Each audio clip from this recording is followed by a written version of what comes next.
So பணம் வேணும் கையில் வண்டி ஓடுறதுக்கு. ஸோ ஒன்று பணம் கொடுங்க, இல்லைன்னா வந்து ரிலாக்ஸேஷன் கொடுங்க. ஸோ நீங்கள் ரொம்ப கட்டுப்பாடு வச்சிங்கன்னா மாட்டிப்பீங்க. ஸோ அந்த மாதிரி ஒரு இடியாப்ப சிக்கலில் தான் ஈரான் இருக்குது. எரியுது, கொளுத்தி விட்டது வந்து அட்லாண்டிக்கும் பசிபிக்கும் நடுவில் இருக்கிற ஒரு நாடு. எல்லா ஊர்லேயும் பாகிஸ்தானில் ஆட்சி மாற்றத்தை கொண்டு வந்த அதே நாடு தான், நேபாளில் கொண்டு வந்தது அதே நாடு தான், பங்களாதேஷில் கொண்டு வந்தது அதே நாடு தான், அடுத்து ஸ்ரீலங்காவில் வந்து பெரிய பொருளாதார சிக்கலில் கொண்டு போய் நிறுத்தது அந்த நாடு தான். மாலத்தீவில் டர்க்கி மூலமாக அழுத்தத்தை கொடுத்து அந்த நாட்டையும் இந்தியாவுக்கு எதிராக திருப்பது அந்த நாடு தான். ஆரம்பத்திலிருந்தே இந்தியாவும் ரஷ்யாவும் ஒன்று சேரக்கூடாது, இந்தியாவும் சோவியத்துனும் ஒன்று சேரக்கூடாதுன்றதுக்காக தான் பாகிஸ்தான் ஒரு நாடு. எப்படி வந்து ஷபாஸ் ஷெரீஃப்ன்ற ஒரு பப்பட்டையோ அசிம் முனீர்ன்ற ஒரு ஃப்ராடு மார்ஷலையும் கொண்டு வந்து உட்கார வச்சாங்களோ, அதே மாதிரி எப்படி யூனிஸ்ன்ற ஒரு ஃப்ராட் அட்வைசரை கொண்டு வந்து உட்கார வச்சிருக்காங்களோ, அதே மாதிரி ஈரான்லேயும் ஒரு ரெஜிம் சேஞ்ச் பண்ணிட்டு ஓகேவா கொண்டு வந்து உட்கார வச்சுட்டாங்கன்னு வச்சுக்கோங்களேன். பிரிக்ஸுக்கு தான் ஆப்புது. ஈரானுக்கு நடக்கிறது இந்தியாவுக்கோ சைனாவுக்கோ ரஷ்யாவுக்கோ நடக்கிறதுக்கு ரொம்ப நேரம் ஆகாது. எல்லா ஆயில் கம்பெனி தலைவர்களையும் ஒன்றா கூப்பிட்டு உட்கார வச்சுட்டு இவர் பேசுகிறாரு. எனக்கு என்னமோ அந்த அலிபாபா 40 திருடர்கள் கூட்டம் அந்த மாதிரி தான் இருந்துச்சு. நான் சொல்கிறது வருத்தமாக இருக்கு. யாரோட ஆயிலை எடுக்கிறதுக்கு நீ இந்த மாதிரி who cave you all this, என்ன சொல்கிறது, அந்த அளவு பர்மிஷனோ இல்லை அந்த பவரோ யார் கொடுத்தது? அமெரிக்கா தன்னுடைய டாலருடைய ஆதிக்கத்தை இழக்கிறது. அதுக்கு எல்லா நாடும் இவங்க தப்பு பண்ணட்டும்ன்றதுக்காக வெயிட் பண்றாங்க. அந்த மாதிரி பில்லில் எதை பாஸ் பண்றாங்க அப்படின்னா, ரஷ்யாவிடம் இருந்து ஆயில் வாங்குவதற்கு 500% வரை வரி. ஸோ இதை யார் கொண்டு வரான்னு பார்த்தீங்கன்னா குடியரசுக் கட்சியிலேருந்து கொண்டு வராங்க. அது வழிமொழி அதை பற்றி ஜனநாயக கட்சி. ஸோ அப்போ 2 பேருமே கூட்டு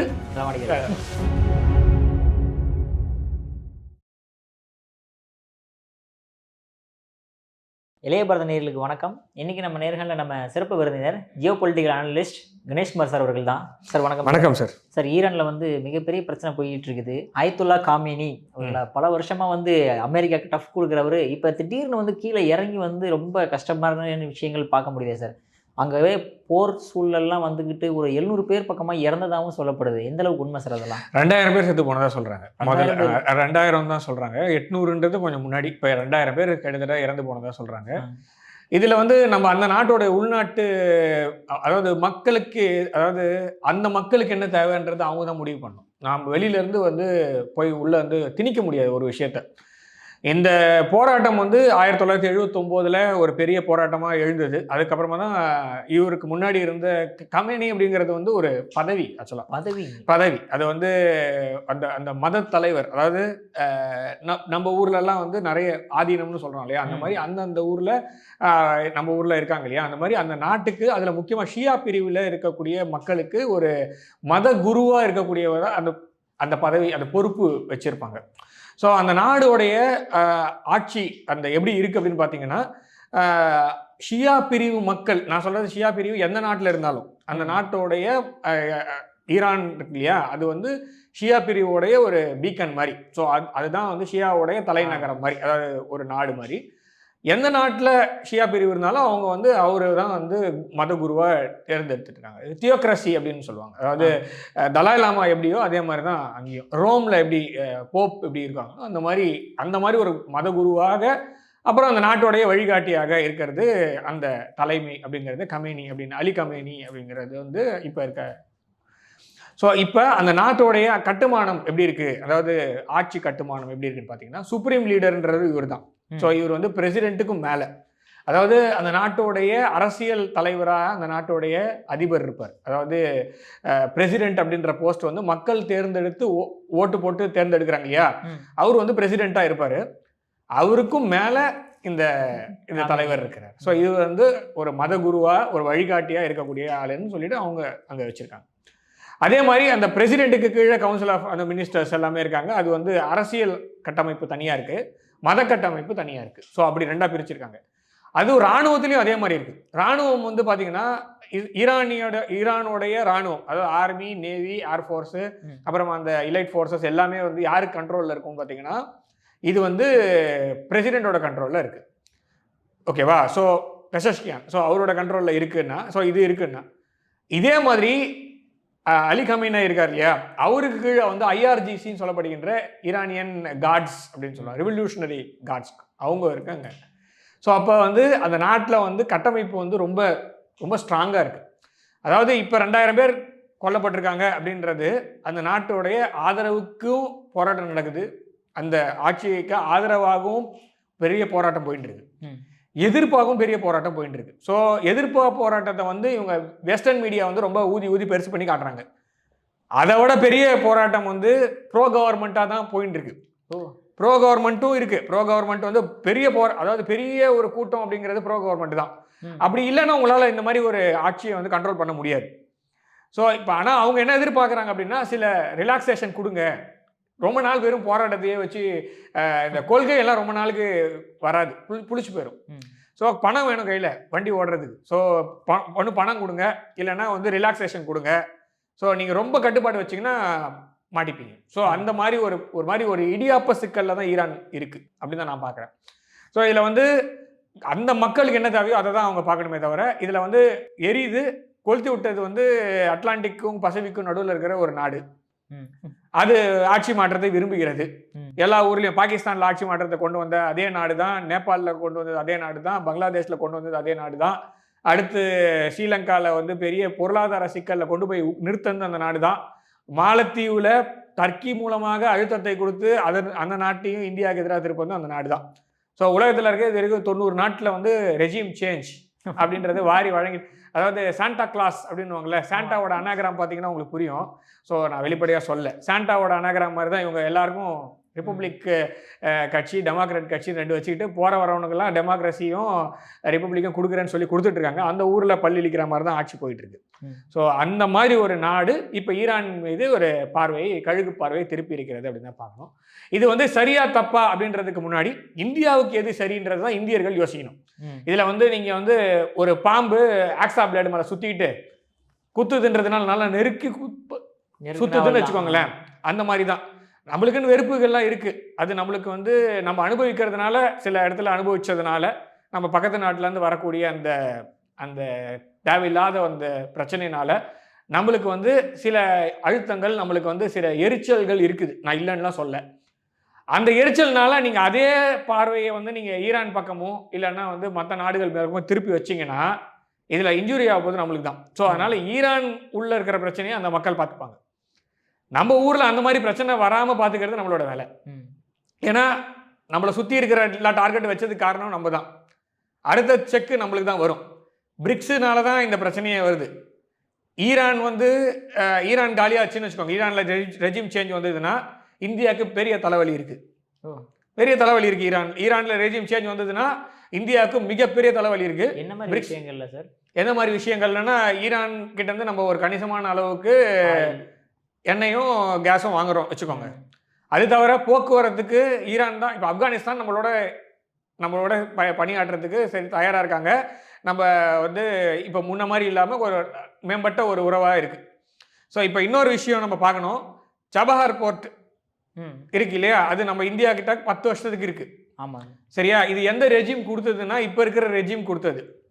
சரியா? இப்போ சபஹார் போர்ட்டு நம்ம கிட்ட இருக்குமா, இல்லை ரெஜிம் சேஞ்சில் எல்லாத்தையும் மாற்றம் கொண்டு வரேன்னு சொல்லிட்டு மாற்றம் கொண்டு வந்து மொத்தத்தையும் கவுத்து விட்டுட்டு, ஓகேவா, இப்போ சபஹார் போர்ட் நம்ம கிட்ட இல்லைன்னு வச்சுக்கோங்க. இப்போ நம்ம வந்து ஆப்கானிஸ்தானுக்கு எப்படி பொருட்களை அனுப்புவோம் முடியும்? ஓகேவா? ஆப்கானிஸ்தானும் இந்தியாவும் ஒன்று சேரக்கூடாது அப்படின்றதுனால தான் பாகிஸ்தான், ஆப்கானிஸ்தான் சொல்றது ரஷ்யா, நான் சொல்றது ரஷ்யா சோவியத் யூனியன்லேருந்து ஆரம்பத்திலிருந்தே இந்தியாவும் ரஷ்யாவும் ஒன்று சேரக்கூடாது, இந்தியாவும் சோவியத் யூனியனும் ஒன்று சேரக்கூடாதுன்றதுக்காக தான் பாகிஸ்தான் ஒரு நாடு. பாகிஸ்தானையும் மீறி நம்ம செயல்படுவோம்ன்றதுனால நம்ம கிட்ட இருந்து இந்த கில்ஜித் பகுதியை பிடுங்கி பாகிஸ்தான் கொடுத்து வச்சிருக்காங்க. இப்போ கில்ஜித் பகுதி நம்ம கிட்ட இருந்ததுன்னா ஆப்கானிஸ்தானுக்கு நம்ம லேண்ட் ரூட் வழியா போகலாம். நம்ம டைரக்டா தஜிகிஸ்தான் வழியா நம்ம வந்து பைப் லைன் போட்டுக்கலாம். ரொம்ப ஷார்ட் டிஸ்டன்ஸ். ஸோ இப்போ நம்மளுக்கு சென்ட்ரல் ஏஷியன் கண்ட்ரீஸ்க்கு போகக்கூடிய ஒரே வழி ஆயில் பைப் லைன். நம்ம சைனா வந்து நீங்கள் வந்து சைனாக்கு வைக்கிற ஸ்கேலை ஏன் இந்தியாவுக்கு வைக்க மாட்டேங்கிறீங்கன்ற கேள்வி நீங்கள் வச்சிங்கன்னா பதிலுக்கு நான் ஒரு கேள்வி வைக்கிறேன். சைனாலேருந்து ரஷ்யாவுக்கு பைப் லைன் போட்டாச்சு. ஸோ ரஷ்யாவிலேருந்து ஆயில் வந்து பைப் லைன் எவனும் கேட்க வேண்டாம், எவனுக்கு ஸ்ட்ரெயிட், ஓகேவா? எந்த ஒரு மேற்கத்திய நாடும் இல்லைன்னா வந்து அமெரிக்காவோ யூகேவோ எந்த ஐரோப்பிய ஒன்றிய நாடும் எந்த கேள்வியும் கேட்க முடியாது. டேரெக்டாக ரஷ்யா கிட்ட இருந்து சைனா பைப் லைனில் வாங்கிப்பாங்க. ரெண்டாவது ரூபிளுக்கும் யுவானுக்கும் நடுவில் அவங்க ட்ரேட் பண்ணிப்பாங்க. ஸோ எந்த ப்ராப்ளமும் இல்லை. இவன் கொடுப்பான், அவன் வாங்கிப்பான், ரெண்டு பேருக்கு எந்த ப்ராப்ளமும் இல்லாமல் போயிடும். நம்மளுக்கு வந்து நடுவில் கப்பலை திருடுறேன்னு சொல்லிட்டு நடுவில் கப்பல், அதாவது கடல் கொள்ளையர்கள்லாம் சோமாலி பைரேட்ஸ் தான் நான் கேள்விப்பட்டிருக்கேன். ஆனால் இப்போ தான் அமெரிக்க ஆர்மி கூட அந்த மாதிரி ஒரு வேலையை செய்யும் அப்படின்றத அதாவது சோமாலி பைரேட்ஸையே வெக்கப்படும் வைக்கும் அளவுக்கு அமெரிக்காவுடைய கடற்படை வந்து வேலை செய்யும் அப்படின்றது வந்து கொடியை மண்ணை மாற்றிடலாம். இந்த கடற்கொள்ளையர்கள்லாம் கொடி வச்சிருப்பாங்களா, அந்த கொடி போட்டுங்க. ஸோ அது கரெக்டாக இருக்கும். ஏன்னா அப்படி தான் பண்ணிட்டு இருக்கீங்க நீங்கள். ஸோ அந்த மாதிரி ஒரு வேலையை செய்கிறாங்கன்னு வச்சுக்கோங்க. இப்போ நம்ம ஈரான்லேருந்து ஆயில் வாங்கல, நம்ம ரஷ்யாவிலேருந்து வாங்கிட்டு வரோம், ஆயில் வாங்குறோம், சாங்ஷன்ஸ் போடுறாங்க, அப்புறம் கப்பல் பிடிக்கிறாங்கன்னு வச்சுக்கோங்க. இப்போ நம்மளுக்கு தேவையான எனர்ஜி நீட்ஸ் எப்படி வரும்? ஸோ இந்த ப்ராப்ளம் இருக்குது. ஸோ அதுக்கு மேலே இன்னொரு விஷயமும் இருக்குது. என்னென்னா அந்த அந்த போர்ட் வழியாக தான், நம்ம சபஹர் போர்ட் வழியாக தான் நம்மளுக்கு வந்து INSTC international north south transport corridor அப்படின்ற ஒரு அது வந்து காஸ்பியன் சி வழியா, அதாவது ஈரான்லேருந்து காஸ்பியன் சி வரைக்கும் நிலத்திலையும் அதுக்கு மேலே திருப்பி கப்பல்லையும் அதுக்கு மேலே வந்து நேராக ரஷ்யாவுக்கு வந்து லேண்ட் ரூட்டாக நம்ம செயின்ட் பீட்டர்ஸ்பர்க் வரைக்கும் நம்மளுக்கு வந்து ஒரு பாதை புதிதாக இருக்கிறது. இந்த பாதை வந்து எந்த ஒரு மேற்கத்திய நாடுகளுடைய ஆக்கிரமிப்போ இல்லை மேற்கத்திய நாடுகளுடைய குழப்பத்துக்கோ இல்லாத ஒரு பாதையாக நம்மளுக்கு இருக்கக்கூடிய ஒரே பாதை இப்போதைக்கு வந்து பார்த்தீங்கன்னா, நம்ம வந்து வெஸ்டோட இன்ஃப்ளூயன்ஸில் இல்லாமல் நானும் என்னுடைய நண்பர்களும் முடிவு செய்து கொள்வோம் அப்படின்ற மாதிரி ஒரு பாதை இருக்குது அப்படின்னு பார்த்தீங்கன்னா, அது international north south transport corridor. இப்போ ஈரானில் எப்படி வந்து ஷபாஸ் ஷெரீஃப்ன்ற ஒரு பப்பட்டையோ அசிம் முனீர்ன்ற ஒரு ஃப்ராடு மார்ஷலையும் கொண்டு வந்து உட்கார வச்சாங்களோ, அதே மாதிரி எப்படி யூனிவர்ஸ்ன்ற ஒரு ஃப்ராட் அட்வைசரை கொண்டு வந்து உட்கார வச்சிருக்காங்களோ, எப்படி வந்து ஒரு நோபல் பிரைஸ் கொடுத்தாங்கன்னு தெரியல, ரொம்ப கேவலமான விஷயம். ஸோ அவர் எப்படி உட்கார வச்சாங்களோ அதே மாதிரி ஈரான்லேயும் ஒரு ரெஜிம் சேஞ்ச் பண்ணிட்டு ஓகேவா கொண்டு வந்து உட்கார வச்சிட்டாங்கன்னு வச்சுக்கோங்களேன். பிரிக்ஸுக்கு தான் ஆப்புது. அதே மாதிரி இந்த இன்டர்நேஷனல் நார்த் சவுத் டிரான்ஸ்போர்ட் காரிடாருக்கும் ஒரு பெரிய ஒரு பிரச்சனைக்குரிய ஒரு விஷயமா மாற்றக்கூடிய அளவுக்கு கொண்டு போவது இதுதான். ஸோ இப்போ ஈரான் மாத்திரம் டார்கெட் கிடையாது. ஈரானை சுற்றி இருக்கக்கூடிய எல்லா வர்த்தகத்துக்கும், ஈரானை சுற்றி இருக்கக்கூடிய எல்லா நாடுகளுக்கும் இவங்க வந்து ஒரு பெரிய செக் வைக்கிறாங்க. ஸோ இது வந்து அந்த நாட்டுக்கு நல்லதா நல்லது இல்லையான்றது அந்த மக்கள் முடிவு செய்து கொள்வார்கள். நம்மளோட வேலை என்னன்னா அடுத்து நம்மளா அப்படின்றது மாத்திரம் நம்ம யோசிப்போம். நெக்ஸ்ட் இப்போ ப்ரோ கவர்மெண்ட் ப்ரொட்டஸ்ட் வந்து போயிட்டு இருக்குன்னு நான் சொல்றேன்ல, இதே மாதிரி மற்ற நாடுகளுக்கும் ப்ரோ கவர்மெண்ட் இருப்பாங்கல்ல, அதை மாத்திரம் ஏன் நியூஸ்ல காட்ட மாட்டேங்கிறாங்க? ஸோ இதை தான் நான் ஆரம்பத்துலேருந்து சொல்றேன். Media houses from the west அவங்களோட ஆர்ம்டு ஃபோர்ஸஸோட ஒரு விங்கு. ஸோ நீங்க ஈரானுடைய எதிர்ப்பு மாத்திரம் தான் ஒரு பக்கம் காமிச்சிட்டு இருக்காங்க. நியூஸ்னா ரெண்டு பக்கமும் காட்டணும். ஆனால் நரேட்டிவ் யார் செட் பண்றான்னா வெஸ்டர்ன் கண்ட்ரி தான் செட் பண்றான். ஸோ இன்னைக்கு வந்து அதே மாதிரி பக்கத்தை கொஞ்சம் திருப்பி இந்த பக்கம் நரேந்திர மோடி கவர்மெண்ட்டுக்கு எதிராக மக்கள் இருக்கிறார்கள் ஒரு நரேட்டிவ் எழுதுனான்னு வச்சுக்கோங்களேன். அப்போ உங்களுக்கு வலிக்குது. அப்போ நம்மளுக்கு வந்து இல்லை நான் நல்லா தானே போயிட்டு இருக்கேன்னா இல்லை அப்படிதான் அப்படின்னு சொல்லி ஆரம்பிக்கிறதுக்கு எவ்வளோ நேரம் ஆகும்? இருக்கிற மீடியாலாம் யாரோட கண்ட்ரோலில் இருக்கு? ஜனங்க உலகத்தில் இருக்கிற எந்த மீடியாவில் பார்க்குறான்? கரெக்டாக இல்லையா? ஸோ சோஷியல் மீடியாலாம் யாருக்கு கண்ட்ரோலில் இருக்கு? ஒரே ஒரு அல்காரிதம் சேஞ்ச் பண்ணால் உங்கள் நியூஸ் வெளியிலே வராது. ஓகேவா? ஒரே ஒரு அல்காரிதம் சேஞ்ச் பண்ணால் உங்கள் நியூஸ் வெளில வராது. ஒரே ஒரு கண்ட்ரோல் போட்டானா உங்கள் நியூஸ் வெளியில் பப்ளிஷே பண்ண முடியாது. நான் சொல்கிறது 2022 நினைக்கிறேன். 2022 வருஷம் ஒரு ஆகஸ்ட் செப்டம்பரில் இருக்கும். ஒரு நேர்காணல் அந்த மாதிரி கொடுக்குறேன். அந்த அந்த காணொலி வந்து இது வந்து ப்ரோ ரஷ்யனாக இருக்குன்றதுக்காக அதை எடுக்கிறேன்னு சொன்னாங்க. ஸோ அதுக்கு அந்த மாதிரி ஒரு விஷயம்லாம், அதாவது நான் இந்தியாவில் இருக்கேன், நான் பேசுறது யுக்ரைன் ரஷ்யாவை பற்றி பேசுகிறேன். ஸோ இதை பார்க்குற வியூவர்ஸ் வந்து நான் தமிழில் பேசுகிறேன், தமிழில் தான் பார்ப்பாங்க. இருந்தாலும் அது ப்ரோ ரஷ்யன்ன்றதுனால அதை எடுக்க முடியும் அப்படின்ற ஒரு கண்ட்ரோல் இருக்குல்ல. ஸோ அப்போ கண்ட்ரோல் யார்கிட்ட இருக்குன்னா மேற்கத்திய நாடுகள் கிட்ட கண்ட்ரோல் இருக்கு. ஸோ அவன் என்ன நினைக்கிறானோ அது மாத்திரம் தான் வெளில வரும். நான் சொல்றது மெயின் ஸ்ட்ரீம் மாத்திரம் இல்லை, சோஷியல் மீடியாலையும் சேர்த்து தான் சொல்கிறேன். ஸோ உங்களோட இன்ஸ்டாகிராம் ரீல்ஸ் எல்லாமே வந்து வி ஆர் பீயிங் பிளேட், அவ்வளோதான். நம்ம எப்போ வேணால் ஒரு அல்காரதம் மாத்திரம் முடிஞ்சு போச்சு கதை. ஸோ அப்போ ஈரானுக்கு நடக்கிறது இந்தியாவுக்கோ சைனாவுக்கோ ரஷ்யாவுக்கோ நடக்கிறதுக்கு ரொம்ப நேரம் ஆகாது. ஸோ வி ஆர் லைக் ஒரு பொம்மலாட்டம் நடக்குது, அந்த மாதிரி தான் நம்ம எடுத்துக்கணும். ஸோ நீங்கள் என்ன பார்க்கணும் என்ன பார்க்கக்கூடாது, நீங்கள் எதை பற்றி பேசணும் பேசக்கூடாதுன்றது அவன் முடிவு பண்ணுறான்னு வச்சுக்கோங்களேன். ஸோ இப்போ இதை கண்ட்ரோல் பண்ணுறதுக்கு ஒரே வழி என்னென்னா அவங்க ஈரான் மக்கள் வந்து அவங்களே முடிவு பண்ணிட்டோன்றேன் என்னை பொறுத்த வரைக்கும். நீங்கள் லிபியாவில் எடுத்துக்கோங்களேன். லிபியாவில் கதாஃபியோட கண்ட்ரோலில் இருக்கும்போது நல்லா தான் இருந்தது, சதாம் ஹுசைனோட கண்ட்ரோலில் இருக்கும்போது நல்லா தான் இருந்தது. அவங்க கோல்ட் ஸ்டாண்டர்ட் போகிறன்ற அளவுக்கு பேசிகிட்டு இருந்தாங்க. இப்போ எப்படி இருக்கு அந்த ஊர்? நீங்கள் சொல்கிற ரெஜிம் சேஞ்ச் கொண்டு வந்தாங்களா இல்லையா அமெரிக்கா? நீங்கள் சொல்கிற அதே ரெஜிம் சேஞ்சை இப்போ அயட்டோலா அலி கமேனி கீழே வந்து மக்கள் சாகுறாங்க. ஆமாம். பிரிட்டன் எப்படி இருக்கு? யூஎஸ் எப்படி இருக்கு? யூஎஸில் பாயிண்ட் பிளாங்க்ல சுட்டு கொள்றாங்களே, அதெல்லாம் எந்த கணக்கில் எடுத்துப்பீங்க? அதுக்கு எதிராக ப்ரொட்டஸ்ட். ஜார்ஜ் ஃப்ளாய்ட் கேஸ் என்ன பண்ணுவீங்க? திரும்ப சொல்கிறேன், ஹண்டர் பைடன் எந்த மாதிரி எடுத்துப்பீங்க? ஹண்டர் பைடனோட லேப்டாப் என்னாச்சு, அதில் என்ன பண்ண போறீங்க? ஸோ நீங்கள் உங்கள் ஊரில் 1000 தப்பு பண்ணிட்டு நீங்கள் அந்த ஊரை லிபரேட் பண்ணுறேன்னு சொல்கிறீங்களே, நீங்கள் லிபரேட் பண்ண பௌஷெல்லாம் எந்த லெவலில் இருக்குது? ஜஸ்ட் பிகாஸ் அவங்க வந்து ஒரு ரிலீஜனை ஃபாலோ பண்ணுறாங்க, அது ஈஸியாக மலைன் பண்ணலான்றதுக்காக நீங்கள் இது பண்ண முடியாது. அதுவும் இல்லாமல் ஈரான் வந்து நான் என்ன கேட்குறேன்னா, இந்தியாவுக்கு என்ன வந்தது? ஈரான் மக்கள் முடிவு பண்ணட்டும். அமெரிக்கா விடுதலையோ லிபரேஷன் வாரி வழங்கிய நாடுகள் நிலைமையெல்லாம் எப்படி எப்படி இருக்கு? ஒரு பப்பட் இருக்கான், ஆயில் உறிஞ்சி குடிச்சிட்டு போயிட்டே இருப்பாங்க, அவ்வளோதான். இப்போ திரும்ப எதுக்காக இவங்க ஆயில் இருக்கிற இடத்துக்கெல்லாம் வராங்க? மற்ற இடத்துலலாம் உங்களுக்கு பிரச்சனையே இல்லையா? சரி, சவுத் கொரியா நார்த் கொரியா பிரச்சனைக்கு போனாங்கல்ல, நார்த் கொரியாவில் முதல்ல ஏன் உங்களுக்கு வந்து ஒப்பீனியனே இருக்க மாட்டாங்குது? ஏன்னா அவன் திருப்பி அடிப்பான், நீ வாயை திறந்து அவன் முடிச்சிருவான்ற லெவலில் இருக்கான். ஸோ இங்கே ப்ராப்ளம் வந்து ஈரானு, வெனிசுலா, அடுத்தது நைஜீரியா. நான் சொல்கிறேன் நைஜீரியாவில் ப்ராப்ளம் வரும். நைஜீரியாவில் ப்ராப்ளம், ஏன்னா ஆயில். ஸோ இப்போ எல்லாமே எதுக்காக வந்து நிற்கிறாங்கன்னா, நேத்திக்கு ட்ரம்ப் வந்து பேசினார். நேத்திக்கு அதாவது அவங்க ஊரை முன்னாடி நேத்திக்கு வச்சுக்கோங்களேன், எல்லா ஆயில் கம்பெனி தலைவர்களையும் ஒன்றா கூப்பிட்டு உட்கார வச்சுட்டு இவர் பேசுகிறாரு. எனக்கு என்னமோ அந்த அலிபாபா 40 திருடர்கள் கூட்டம் அந்த மாதிரி தான் இருந்துச்சு. நான் சொல்கிறது வருத்தமாக இருக்குது. சரி, யாரோட ஆயிலை எடுக்கிறதுக்கு நீ இந்த மாதிரி who cave you all this, என்ன சொல்கிறது, அந்த அளவு பர்மிஷனோ இல்லை அந்த பவரோ யார் கொடுத்தது? இவருடைய என்ன சொல்கிறது, இவரோட போஸ்ட்டில் போடுறாரு, வெனிசுலாவுடைய அதிபராக நான் பதவி ஏற்றுக் கொள்வேன். ஸோ இது அடுத்தது வந்து ஈரானுக்கும் பதவி ஏற்றுப்பாரா? ஒரு கம்யூனி ட்ரெஸ்ஸில் அவர் எதிர்பார்க்கலாமா ட்ரம்ப்பை? ஸோ நான் எதிர்பார்க்கறது என்னென்னா, கமினேயோடைய போஸ்ட்டில் ட்ரம்ப்பை வந்து அந்த மாதிரி ட்ரெஸ்ஸில் வந்து போட்டு உட்காந்துப்பாரா? ஏன்னா வெனிசுலாவில் பண்ணதை ஈரான்லேயும் பண்ண ட்ரை பண்ணுறாங்க. ஸோ இது வந்து பெரிய ஒரு ஆர்டரை சேஞ்ச் பண்ணுறதுக்கு மாற்றம் வந்துட்டு தான் இருக்குது. ஆனால் இது முறை அல்ல. நீங்கள் இறங்கிட்டீங்க உங்களோட, நீங்கள் ஈரானோட இருப்பை இறக்குதோ இல்லையோ, அமெரிக்கா தன்னுடைய இருப்பை விடுகிறது அப்படின்றத நான் பார்க்குறேன். ஈரானுடைய பிரச்சனை அவர்கள் மக்கள் முடிவு செய்து கொள்ளட்டும், நம்மளுடைய நாட்டை நம்ம பார்ப்போம். ரொம்ப நல்லவனா இருக்க முடியாது. நான் போன காணொலியில் சொன்னது தான் திருப்பி சொல்கிறேன். ரொம்ப நல்லவனா இருக்கலாம். நீங்கள் நம்பர் 1 ஸ்பாட்டுக்கு வரணும்னா நீங்கள் நல்லவனாக இருந்தால் மாத்திரம் பத்தாது, வல்லவனாகவும் இருக்கணும். ஓகேவா? ஸோ அப்போ அந்த வல்லமைக்கு சில விஷயங்களை நீங்கள் செஞ்சு தான் ஆகணும். இல்லைன்னா செய்கிறவனை செய்ய விடணும். ஒன்று உன்னால் பண்ணணும், நீ பண்ணு. உன்னால் பண்ண முடியலன்னா சைலண்ட் ஆயிரு, நீ போய் கெடுக்காத அப்படிங்கிறது மாத்திரம்தான் இந்த சமயத்தில் என்னால் பண்ண முடியும். ஓகே சார், இப்போ வந்து இப்போ வெனிசுலாவோட பிரசிடென்ட் அவங்க நாட்டுக்குள்ளேயே போய் அங்கேருந்து தூக்கிட்டு போனாங்க. அடுத்து இப்போ பார்த்தோம் அப்படின்னா, ஈரான் மக்களை நீங்கள் ஒன்றும் கவலைப்படாதீங்க, நாங்கள் வரோம் அப்படின்ற மாதிரி அவங்க ஆர்மி அனுப்புறதுக்கு ரெடியாக இருக்காங்க சார். சரி, என்ன சார் எல்லா கண்ட்ரிலும் ஏதாவது பிரச்சனையை உண்டாக்கிட்டு நாங்கள் ஆர்மி இறக்குவோம் பண்ணுவோம் அப்படின்னா மற்ற நாடுகள் ஏன் சார் வேடிக்கை பார்க்குறாங்க?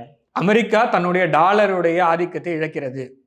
அதுக்கு எல்லா நாடும் இவங்க தப்பு பண்ணட்டும்ன்றதுக்காக வெயிட் பண்றாங்க. ஓகே, அதாவது இப்போ என்ன ப்ராப்ளம் அப்படின்னா, டாலர், அதாவது பிரிக்ஸ், அந்த டாலர்லாம் இதாக நீங்க கை வைக்கிறது எல்லாமே ஆயில் தான் பிரச்சனை. டாலர் எதனால இழங்குது? அந்த ஆயில் உலகத்தோட மிகப்பெரிய ஆயுதம்ன்றது டாலர் தான். நம்ம நிறைய தடவை பேசியிருக்கோம் இதை பத்தி. உலகத்தோட பெரிய ஆயுதம் அப்படிங்கிறது B2 பாம்பர்ல இருந்து போடப்படுகின்ற அணு ஆயுதம் அல்ல, டாலர். $1 நோட். ஓகேவா? அது அந்த அந்த அந்த பில்ல என்ன இருக்குதோ அதுதான் உலகத்துல மிகப்பெரிய கரன்சி, அதுதான் அப்படின்னு சொல்லி இவங்க கட்டமைச்சிருக்காங்க. அது 1971க்கு அப்புறமா கோல்டு ஸ்டாண்டர்ட்ல இருந்து வெளில போறாங்க இவங்க. கோல்டு, அதாவது ஒரு ரூபா நோட் அடிக்கிறோம்னா எப்படி அடிக்கிறோம்? இந்த ரூபாய்க்கு நிகரான தங்கத்தை கொண்டு போய் நான் வந்து ஒரு வால்ட்டில் வச்சிருவேன். ஸோ அதுக்கு ஈக்குவலண்டான ஒரு அமௌண்ட் எத்தனை ரூபாவோ அத்தனை ரூபாய் நான் அடிச்சு வச்சேன்னா அதுக்கான ஈக்குவலண்ட் தங்கம் என்கிட்ட இருக்குன்றது இந்தியா காமிக்கும். இதே மாதிரி எல்லா நாடுகளுமே ஒரு நம்பிக்கை அடிப்படையில் இந்த அளவுக்கு தங்கம் எங்ககிட்ட இருக்குன்னு இருப்பை காமிச்சிட்டு ஸோ இந்த ரூபாய் நோட்டு செல்லும் அப்படின்ற மாதிரி கொண்டு வரும். டாலருக்கு அந்த மாதிரி ஏதாவது இருக்குதா? இருந்ததுன்னா சொன்னால் கேட்டுக்கிறேன். ஏன்னா 1971க்கு அப்புறமா ஓகேவா, அது டாலர் வந்து கோல்டன் ஸ்டாண்டர்ட்லேருந்து வெளியில் போயிட்டாங்க. ஸோ அந்த டாலர் எதுலேருந்து அடிக்கிறாங்கன்னா காற்றுலேருந்து அடிக்கிறாங்க. சரியா? எதுலேருந்து அடிக்கிறான், எதில் கொடுக்குறான், அவன் கடன் எதுலேருந்து வாங்குறான், எப்போ அடைக்கிறான், யார் கடன் வாங்குறாங்க, யார் கொடுக்குறாங்க, எதுவுமே டிரான்ஸ்பரண்ட்டாக இல்லை. ஸோ இந்த சிஸ்டம் வந்து ரொம்ப நாளாக மாற்றப்பட வேண்டியது நம் நன்மைக்காக இல்லை, அமெரிக்க மக்களின் நன்மைக்காகவே அப்படின்றதான் நம்ம பார்க்குறோம். ஓகே, இது நம்மளுடைய நன்மைக்காக இல்லை, உலகத்தின் நன்மைக்காக இல்லை. ஊர்லேயே பிரச்சனை, வரவு செலவு கணக்கு சரியில்லை, 38 ட்ரில்லியன் அளவுக்கான கடன் வைத்திருக்கிறாய். 38 ட்ரில்லியன், உன்னுடைய வரவு 28 ட்ரில்லியன்லேருந்து 29 ட்ரில்லியன் வரவு. ஸோ வரவுக்கும் செலவுக்குமான இது வந்து பேலன்ஸ் வந்து மிஸ் பண்ணிட்ட. ஒரு மாடி அளவுலேருந்து கீழே வந்தால் ஒன்றும் பிரச்சனை இல்லை, ஏன்னா கையில் ஒரு ஏர்லைன் ஃப்ராக்சர் வரும். 2 மாடியிலேருந்து வரும்போது நல்ல பெரிய ஃப்ராக்சர் ஆகும், தலையில் எல்லாம் அடிபட்டதுன்னா வைப்பாங்க. நான் சொல்கிறது ஒரு 100 மாடி கட்டடத்துல ஒன்றா என்ன ஆகுமோ அதுதான் அமெரிக்கா ஃபேஸ் பண்ணிட்டு இருக்காங்க. ஸோ இப்போ இந்த மாதிரி சமயத்தில் இவங்க அதை சரி பண்ணுறதுக்கு பதிலாக மேலும் மேலும் தவறு செய்கிறார்கள். அந்த டாலர் எதை நம்பி இருக்கிறது அப்படின்னா, டாலர் அமெரிக்காவுடைய ஆர்மியை நம்பி இருக்கு, டாலருடைய ஹெகிமோனி. அதுக்கப்புறம் அமெரிக்காவுடைய அந்த ஆர்மி அது மாத்திரம் நம்பி இருக்கானா? இல்லை, அது அமெரிக்காவுடைய ஆயில் பேஸ்ட் எக்கானமி நம்பி இருக்கு.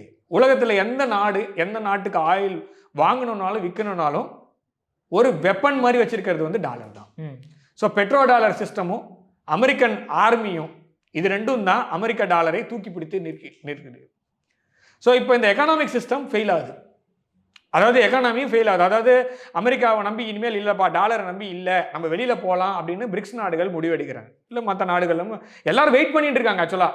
So no one is interested in this nonsense, to be frank அப்படி தான் இருக்குது.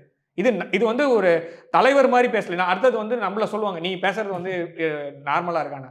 ஒரு தலைவர் மாதிரி பேசாத போது ஒரு காமனர் மாதிரி பேச மாட்டாங்க.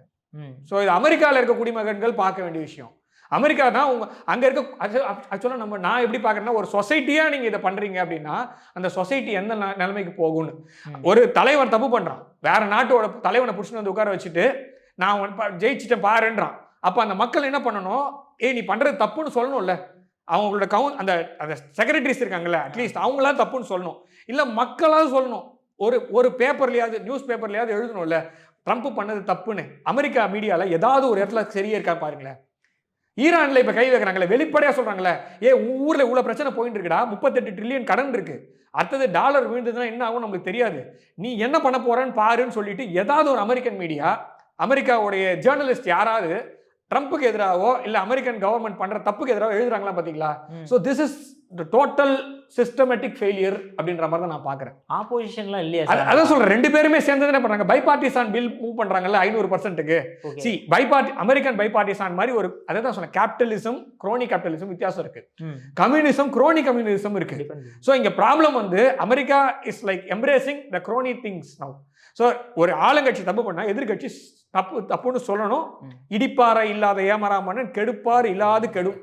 ஸோ இப்போ கெடுக்கிறதுக்கு வேற ஆள்லாம் வேணாம், நீயே கெட்டு அப்படின்ற மாதிரி இப்போ கழுத கட்சியிலேருந்து வாயை சொல்லணும்ல, நீ பண்ற தப்பு அப்படின்ட்டு. இது ஏன் சொல்ல மாட்டாங்கிறாங்க? இப்போ ரெண்டு பேரும் ஒன்னா சேர்ந்து ரஷ்யாவை சாங்ஷன் பண்றேன் அப்படின்னு ஒரு பில் கொண்டு வராங்க. ஓகே, ரஷ்யன் சாங்ஷன்ஸ் பில் அப்படின்னு சொல்லிட்டு ஒன்று கொண்டு வராங்க. அந்த பில் வந்து பைபார்ட்டிசான் பில். யார் எப்படி ஒரு பைபார்ட்டிசான் ஆளுங்கட்சின்னு ஒன்று இருக்கு, எதிர்கட்சின்னு ஒன்று இருக்கு. இவங்க ரெண்டு பேரும் சேர்ந்து முடிவு எடுக்கக்கூடிய இடத்துல இருக்கிறது பைபார்ட்டிசான் பில்லு சொல்லுவாங்க. ஸோ ரெண்டு பேருக்குமே மெஜாரிட்டி இருந்தாலும் இல்லைனாலும் பைபார்ட்டிசான் பில் வரும்போது பாஸ் ஆகும். இதுதான் கணக்கு. சரியா? ரெண்டு பேருமே அந்த ரெண்டு கட்சியோட கொறடா சொல்லுவாங்க, நீ ஓட்டு போட்டு தான் ஆகணும். பைபார்ட்டிசான் பில் வந்ததுன்னா பாஸ் ஆன மாதிரி கணக்கு. அது சும்மா பேருக்குன்னு கொண்டு வருவாங்க, ஓட்டு போடுவாங்க, முடிச்சிடுவாங்க. அப்படிதான் இருக்கு. அந்த மாதிரி பில்லில் எதை பாஸ் பண்றாங்க அப்படின்னா, ரஷ்யாவிடம் இருந்து ஆயில் வாங்குவதற்கு 500% வரை வரி. ஸோ இதை யார் கொண்டு வரான்னு பார்த்தீங்கன்னா குடியரசு கட்சியிலேருந்து கொண்டு வராங்க. அது வழிமொழியதை பற்றி ஜனநாயக கட்சியிலேருந்து வருது. ஸோ அப்போ ரெண்டு பேருமே கூட்டு, அந்த வார்த்தையை சொல்லாதீங்க, அது பிரச்சனை வரும், கூட்டாக சேர்ந்து இதை பில்லை மூவ் பண்ணுறாங்கன்னு எடுத்துகிட்டு போகணும். So this is how it works. So அப்போ இந்த மாதிரி பண்ணும் போது அமெரிக்கா டாலர் அப்படிங்கிறது சரியுமா சரியாதா? யார் வாங்குவாங்க? ஸோ இப்போ இனிமேல் ஆயில் அப்படிங்கிறது நான் டைரெக்டாக வாங்கிக்கிறேன், உங்ககிட்ட வேண்டாம். ஸோ அப்போ அந்த எண்ணெயோட கண்ட்ரோல் எப்படி எடுப்பேன்? இப்போ எண்ணெய் வளங்கள் இருக்கிற நாடுகள்லாம் பார்ப்போம். அதில் பிரிக்ஸில் இப்போ புதுசாக இப்போ நம்ம தலைமை ஏற்றிருக்கோம். நேற்று தான் மாண்புமிகு வெளியுறவுத்துறை அமைச்சர் ஜெய்சங்கர் அவர்கள் அந்த பிரிக்ஸோடைய புது சின்னத்தை அறிமுகப்படுத்தினார். அது வெப்சைட் எல்லாமே நேற்று தான். பிரிக்ஸோட தலைமை இந்த வருஷம் நம்மளுது. அது பிரிக்ஸ் ப்ளஸ் ஆன பிறகு வரக்கூடிய முதல் கூட்டம் இப்போ நம்ம கிட்ட தான் நடக்குது. 11 நாடுகள் நம்ம கூட இருக்காங்க. அந்த கூட்டமைப்பில் இப்போ மீட்டிங் நடக்குது. ஸோ அது இந்தியா தான் தலைமை ஏற்கிறது. ஸோ இந்த சமயத்தில் பிரிக்ஸில் இருக்கக்கூடிய அங்கம் வகிக்கின்ற நாடுகளுடைய பட்டியல் எடுத்து பார்த்தோம்னா இதில் வந்து ஆயில் வாங்குறவனு இதில் இருக்கான், ஆயில் விற்கிறவனு இதில் இருக்கான். ஈரான் இதில் ஒன் ஆஃப் த மெயின் கண்ட்ரின்னு வச்சுப்போம். Russia number 1 oil producing country. Iran இருக்காங்க, UAE இருக்காங்க, எத்தியோப்பியா இருக்காங்க. ஸோ எல்லா நாடுகளும் இதில் இருக்காங்க இப்போ. ஸோ இப்படி இருக்கும்போது வர்த்தகங்கள் இந்த நாட்டுக்குள்ளேயே பைலேட்ரலாக போகுதுன்னு வச்சுக்கோங்க. கரன்சிஸில் டாலருடைய தேவையே இருக்காது. ஸோ டாலருடைய தேவை இருக்காது அப்படின்னா டாலர் விழுந்ததுன்னா அமெரிக்கா விழும்.